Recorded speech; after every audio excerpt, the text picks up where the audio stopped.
Hi Gearslutz, I'm Jakob, Gyraf Audio.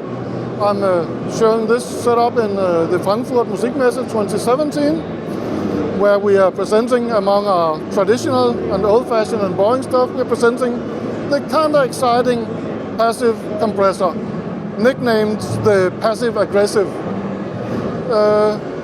This one has some new solutions to a lot of, to compression as is, but it's basically a completely passive compressor, meaning that the audio signal path in this one only consists of one resistor, one audio transformer, and photoresistor, and the output level potentiometer. Nothing else in the audio path. Then we have the sidechain path, which is active and ridiculous in some quite weird ways. What we have is a stereo compressor with only one set of controls, except that it's actually a MS compressor, where you can control it all the way from compressing on the mid component all the way to the side component.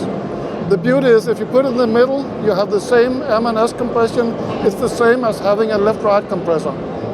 So we have so this is actually a MS and left-right compressor, except it isn't, because it's two mid-side left-right compressors, because we just added another sidechain that still controls the same simple audio path. There's nothing added to that one. That's kept as simple as it is. We added another sidechain, which means you now have two compressors. You can set one at low threshold, low ratio for gain riding slowly, and then you can set another one for chopping off transient fast, high threshold, high ratio at some fast timing. You always wanted to have two compressors, but it might damage your signal a bit, and for the holy sake of signal integrity, you need to choose which compressor you use. In this one, you get another compressor for free. So you can dial in two different settings, and you have a direct mix or blend between these two compressors.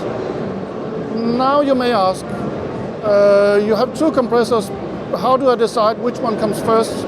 Because we all know that the order of the compressors is very important depending on how you want them to act. Which is why we put in the feed control that goes continuously from feedback all the way to feed forward. Which means you put the channel into feed forward, and this channel comes first. You put one into feedback, and this channel comes last. The fun thing is they can both come first, or they can both come last, or they can come somewhere in between where it gets interesting. As you may know, the topology of being a feed-forward or feedback compressor has quite a lot of influence in the perceived dynamic control, especially in attacks. You get the feed-forward type of compression, like the DBX or the SSL channel compressor or the Dynamite. You get this more punchy feeling, whereas on feedback designs like the SSL stereo compressor or 1176 or stuff like that, you get more like gentle and musical feeling. This feed-forward feedback control allows you to dial in some kind of setting where you think it suits your signal best. My local mastering engineer says that feed-forward, that is the jazz setting, and feedback, that's for rock and roll. So, but that might be an oversimplification, but on the other hand, I'm not sure about that. This one being entirely passive, the sellout we had to make this happen is the output impedance of the unit that ends up in the area of 3-4 kilo ohms. And in case you're scared of driving long cables or driving difficult equipment, with it we also added an active buffer, where on the bypass you put it into active, and then we have a solid state of the art, completely invisible buffer that will help you interface for anything else should you need it.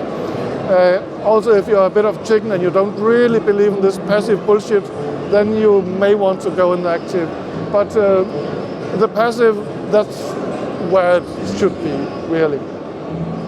I think that, and then, because we won't run low on features and stuff like this, and we had a bit more front panel space, we put in a sidechain filter, not a high pass as traditionally done, but a tilt filter where we have a linear tilt going across the whole audio spectrum that would tilt gradually, so that you can slightly emphasize the compressor's reaction to either high-end or low-end material.